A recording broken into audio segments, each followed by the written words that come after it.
Good evening. My name is Mark Schafer. I'm speaking to you on behalf of the Fairfield Art Association.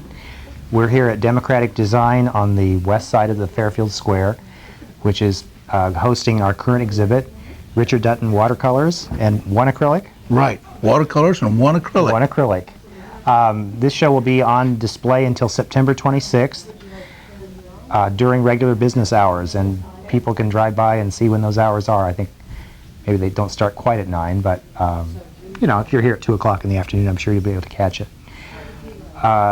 Richard, you are employed where? Indian Hills Community College. All right. And I've been there for a long time. Yes, and I have a number of students from high school that have graduated and speak highly of you, so I feel like I've known this guy for a long time, even though we don't see each other very often. Right.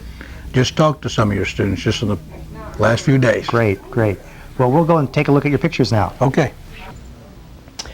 Richard, we've positioned ourselves in front of the only acrylic in the exhibit. Would you tell us what this scene represents and the medium? More about the medium. Okay. I've had people think this was oil. Acrylic looks a lot like oil. It is a silicon base. It's use water as emulsifier. As long as it's in a fluid state, it doesn't stink either, like true. oil paint. That's true. And that's one reason I prefer to use it. And this particular scene right here is a scene in a garden in Scotland. It's a castle. Actually, I think I might have put two particular castle gardens together. I toured Scotland and was just very interested in the gardens themselves. In this particular case, I probably moved a few things around. English gardens are very formal. They have a lot of different plants in it. You can see a lot of different colors there. And it's very, very lush, the foliage in that particular area. You don't necessarily think of Scotland being that way, but the rainfall's quite high and the climate is quite temperate. You generally think of that as being very cold. Well, it does get that way up in the highlands in the wintertime, but not down in the low areas in the rivers and near the ocean as this particular castle is located. So did you do this from slides or color photographs or sketches you'd done on the spot, or? All of the above. National Geographic pictures? No, no National Geographic. Okay. I videotape the areas. Oh, do you? And I find that to be the most helpful. And I also sketch, sometimes do watercolors on site, small ones. So there's a whole group of things that I use to compose the picture. And that's why I don't generally say it's a literal interpretation of the area. I think viewers are going to find that we'll have something of a travelogue here by the time we're done. Right. Let's go on to the next picture. Well, Richard, here we have first of many watercolors that we'll be seeing.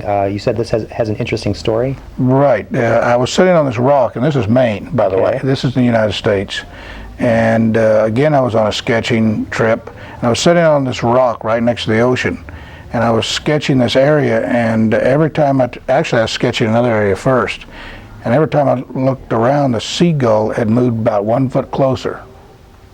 And I keep sketching, and I look around, and then it was another foot closer.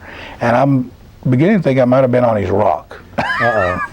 And felt like Alfred Hitchcock here, the birds, you know. Yeah. And by the time I got done sketching the original picture, he was within about a foot to a foot and a half from me, just looking at me. And I was afraid he was going to take a back at me. So now you know how Tippi Hedren felt, right? I guess. So again, this is an on-site watercolor. This is a quite large, what's called a full sheet. And Maine's a very interesting place to go, again, because I like to do a lot of foliage. And I find foliage very difficult. I admire your willingness to tackle it. Lots of nice, subtle color washes.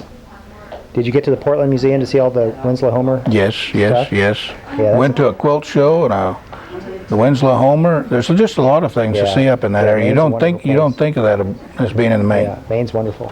All right, let's go to the next. Okay, Richard, we have a sawmill scene here. Where did you run across this? This is Iowa, Mark. All right. Hey. That's good. Thought it might be Maine again. Yeah, it does look a little bit like Maine. This is northeast Iowa. I was up in that area after I was in Ireland and Scotland. And that's one of the most beautiful areas of Iowa. Yes, it is beautiful. And I went up in that area, found this sawmill right outside of town. It was in the fall of the year, and I just liked all the shapes. You just don't see very many things like that anymore. Those used to dot the countryside. It's kind of like barns. And I suppose many years ago, that's kind of where I got started, is using this nostalgic buildings that are really nostalgic anymore. I've liked the atmosphere in that one especially. We have another painting over here that's very local to a degree from Iowa. And right here by the front door? right by the front door, the entrance. That's a lot more stylized. Yes, and that's Ottumwa. Okay. You know, Ottumwa looks fabulous from that bypass. Yes. It's just fabulous with all those church steeples and it's one of the more picturesque towns in Iowa. But I don't think people necessarily who live there or live around the area think of the town as being that way, but that's basically the configuration. That happens to be an offset lithograph print. Oh, okay. And I did a series. There's a series of those because everybody's always wanting a painting of Ottumwa. Yeah.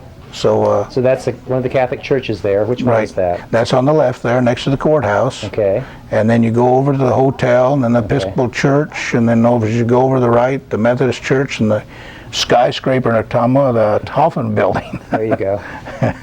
And then, of course, the river and the railroad station down in the foreground. And then all the hills, the small mansions that were built, Sure. over the past century, are at the top of the hill. I guess we'll go on to another one. Sounds good. Right, Mark? Sure. Okay, Richard, we're going to look at a series of small on-the-spot studies. Right. Tell us about this one. This one's in Margaux. This is a wine-growing district in France, in Bordeaux. In fact, this was out of my hotel room. And it was early in the morning, and that's why the glow and the purples and the yellows and so forth. And in fact, I took a slide of that, and it's worthless. I mean, there just wasn't the camera. You just couldn't override the compensation in it. But what I do is I travel someplace like in France, like this summer, and I do these small watercolors that are in a pad and carry a small set of watercolors and everything with me as I move through the area. And I have 3 more of those in the show. So how long does this little study take? Generally, I say 30 minutes, but actually by the time you pick the place and all this, it might be more involved in that. The actual painting time might be as slight as 15 minutes. And many people say, well, that doesn't take very long. And my response is, how long does it take to run a 4-minute mile? There you go. And it takes a long time. True. And it takes a lot of practice to have that kind of facility. It doesn't just happen. No. I can attest to that. All right, let's move on now. Okay. Okay, you're saying this is Leonardo's last home? Yes. He died, what, 1517 or so? Something like that, yeah. And what's interesting, the King of France, Francis I, kind of saved the day and moved him up there, and that's why the Mona Lisa is in the Louvre. Yes. And he spent his last remaining days, I can't remember how, 3 or 4 years. Kind of a sad story, though. He was buried in a local church there, and there were some religious wars, and all the caskets were lined in lead. So they just dumped all the bodies out in a pile and used the lead for bullets. So we no longer have his tomb. Not literally. Now this is a lot of wet-on-wet painting. Yes. Now did you do the detail afterward, or was this? Details last with a very fine brush, what's called a rigger, very fine, long bristled brush that almost gives a line like a pin. And that was one of the best afternoons. This is in the Loire Valley, where all the castles are south of Paris, and all these towns have forts in them, and they're just very picturesque.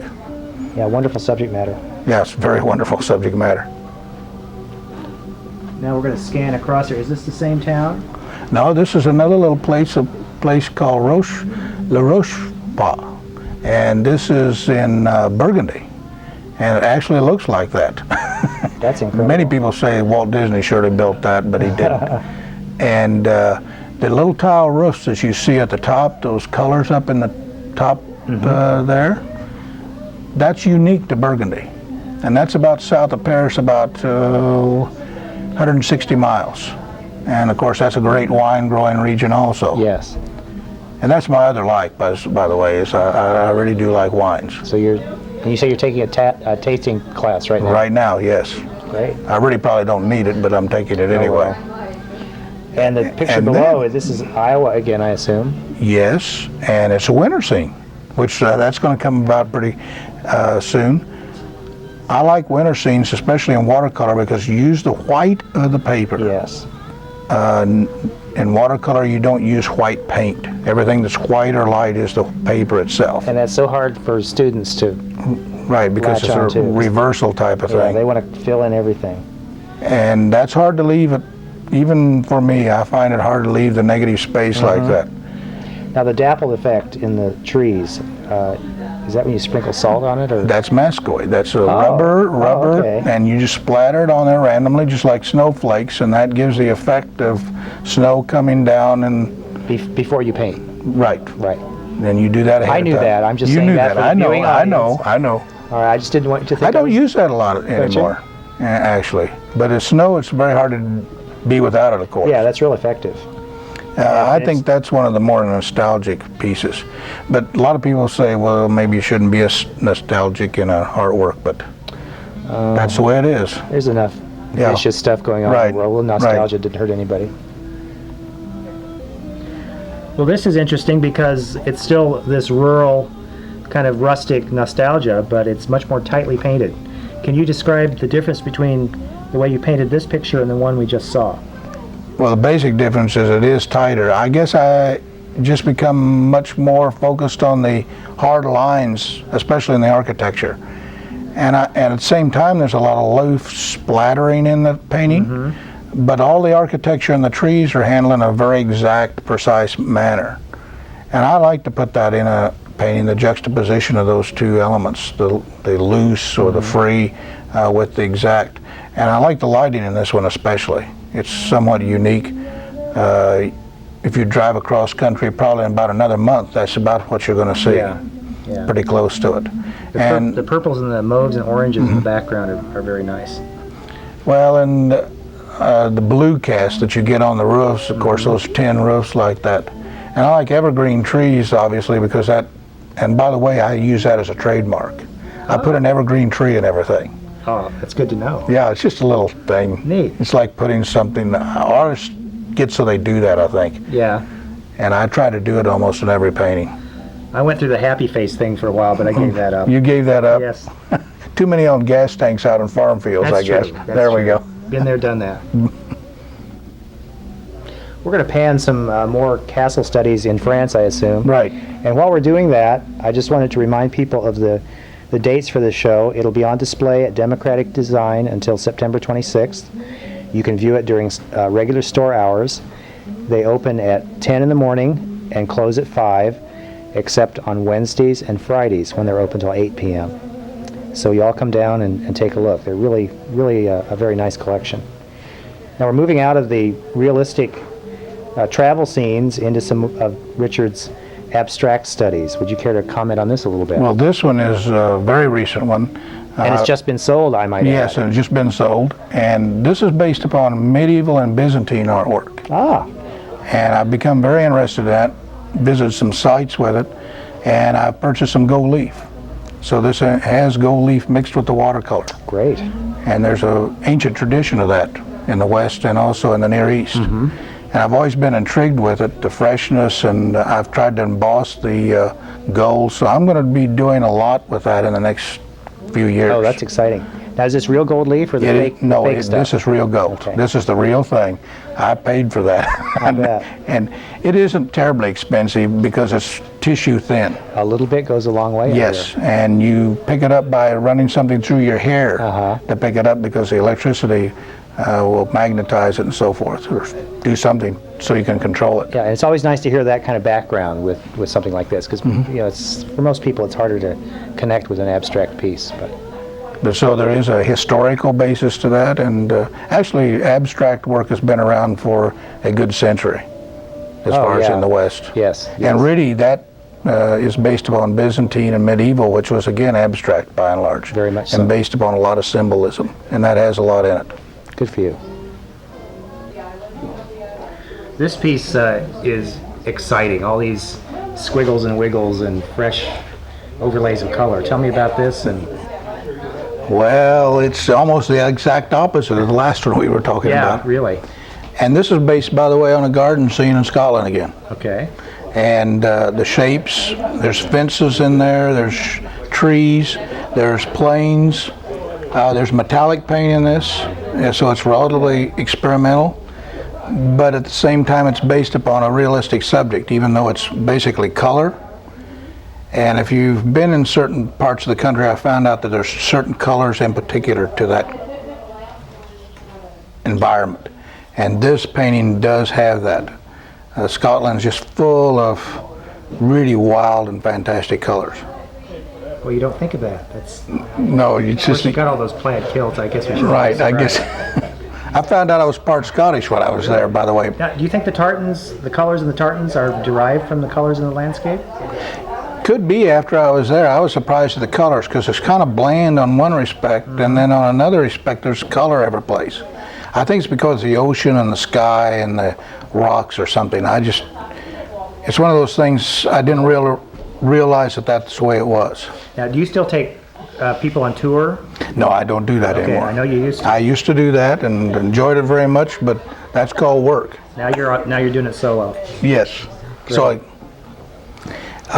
one other thing I might say about this, a lot of people ask, well, what's that about? Well, it's about reaction to what you see.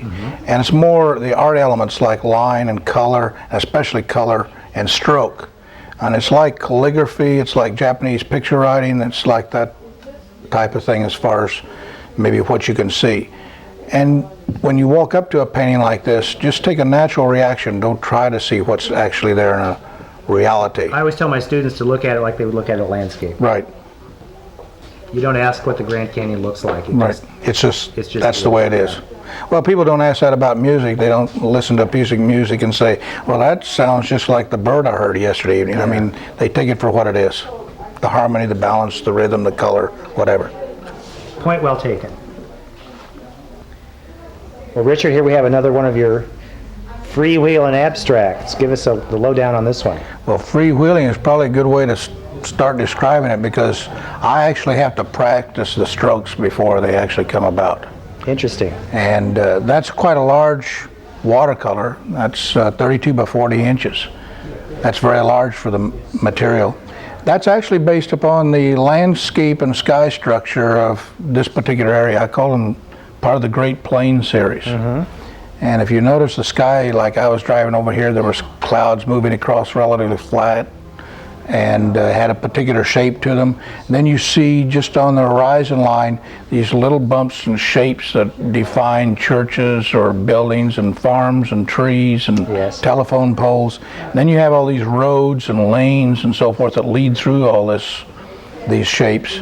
And that's basically what this painting's about, even though it comes off as almost being non-objective, no subject matter at all. Yeah, that's nice. And we have this little painting next door. I think we'll finish on this one.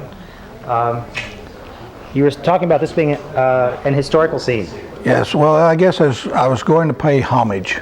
All right. Aix-en-Provence, and this is an area where Cézanne, by the way, walked right through this area most days toward Mount St. Victory. And I've always studied his paintings for what I call an abstract intellectual basis of 20th century art. And the colors that you see in this are similar to Cézanne's, and I always thought those were unique. Well, when I got to the site, I found out they weren't quite as made up as I thought they were. Isn't that something? The colors are unique to the area. It's like going up in Grant Wood country. If you notice, those hills up there are more rounded than the rest of the Iowa. And you think he makes them up. Well, he does exaggerate them, but in basis, that's the way they really are up by Stone City. So, a lot of history here. Well, you are an historical treasure, I think. I mean, I think you are a treasure for this area. Well, hey, thank you, Mark. Well, you are well-rounded and jovial, and you have a certain depth to you, which I've always enjoyed. So anybody else that wants to explore the depths of Richard Dutton, come to Democratic Design here in Fairfield. Weekdays, maybe Saturday, I don't know, open from 10 to 5 until 8 o'clock on Wednesday and Friday. Right. I'm Mark Schafer, speaking for the Fairfield Art Association. Come on down. Mark, thank you very much. Thank you. Been a pleasure.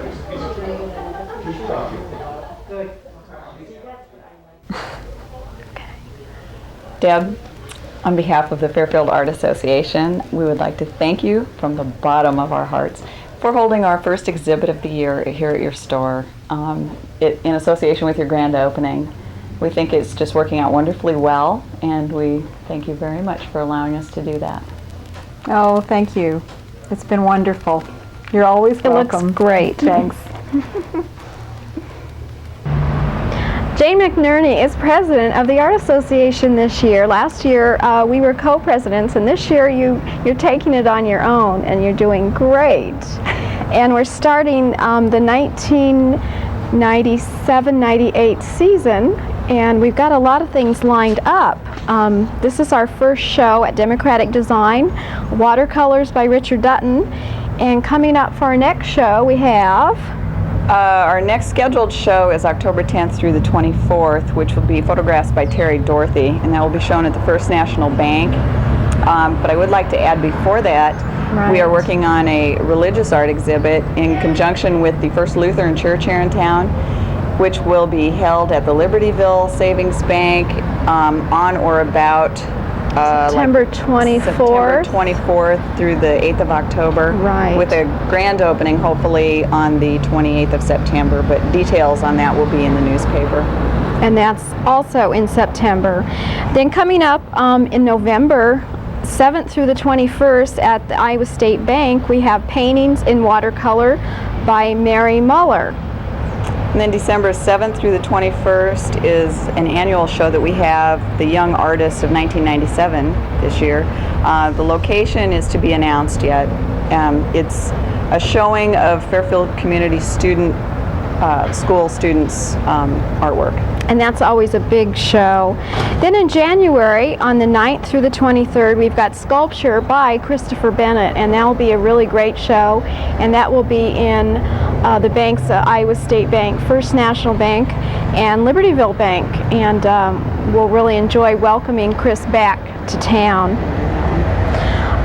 Then in February, 13th through the 27th, also at the Iowa State Bank, Wooden Quilts by Tom Eichler. Where we weren't sure about that last name. And then in March. Going on to March 13th through the 27th at the First National Bank will be Oils and Acrylics by Dorothea Salania. In April 20th through the 24th, Watercolor Around the World by Rose Eden. And Rose Eden is an international artist who will be here that week for the Art Association to give a week-long workshop, and we're really excited about this show. It's April 20th through 24th, and that's the same week of her workshop. She'll be bringing along some special things, and that, the location, I believe, is to be announced. Then our final show, May 8th through the 22nd, is another annual show that we have, the Art Association Membership Show, which features current work by area artists or members of the Art Association. That will be held at the First National Bank this year. We usually have receptions on the opening day of the exhibits, and we try to announce these on FPAC, and they're in the newspaper and on the radio. And exhibits then are open during business hours of wherever they are held. Some other events that we're planning during the year include the Holiday Art Fair, which will be Thanksgiving weekend at the First National Bank basement. And currently we are working on art history lecture. Hopefully it will be on Renoir. Date and time will be announced later. And that will be just perfect because of the exhibit in Chicago. Maybe we'll encourage people to go attend that. And the art camp, annual Kids Art Camp 1998 will be usually a week in August is when we do that. Grades kindergarten through 5th, and that's always a successful art camp. We always have a lot of fun. Yeah, it's never too early to sign up for that. That's right. And then, like I mentioned before, the watercolor workshop. Let's mention our officers also, since they have been working hard for the Art Association, and your president. Jane McNerney, president. And vice president is Diane Bolte Silverman. Secretary is Ann Weigel. Treasurer, taking over from Jane Rowe after years and years, is Joni McGinnis. And our current board members include Vicki Carr, Susan Kessel, Darlene Opar, Mark Schafer, and Judy Swan. And as usual, our exhibition chairman is Don Kramer, who's handled exhibitions for years and does a wonderful job. And our great newsletter editor, Dorothy Bell, who's been with us for years and does a great job as well. And our historian, Catherine Atkinson, which is Jane Roe's mother. She keeps all of our historical information for us and organizes it. And now's a good time to join the Fairfield Art Association if you're interested in doing so. You might stop up and see the show at Democratic Design, and we have some brochures in here, and it gives all the information you need to know. We welcome membership because membership is what supports us, our organization, through donations and memorials and membership.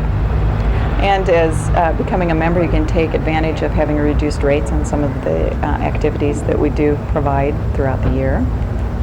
One other thing that we would like to kick off is an open studio in our space in the former library in the Carnegie building, and we're hoping to get that together in the fall or this winter, where we'll have one evening or day a week where artists can come and work. So we would like to thank the Fairfield community and Democratic Design for the Fairfield Art Association show. Thank you. Thank you.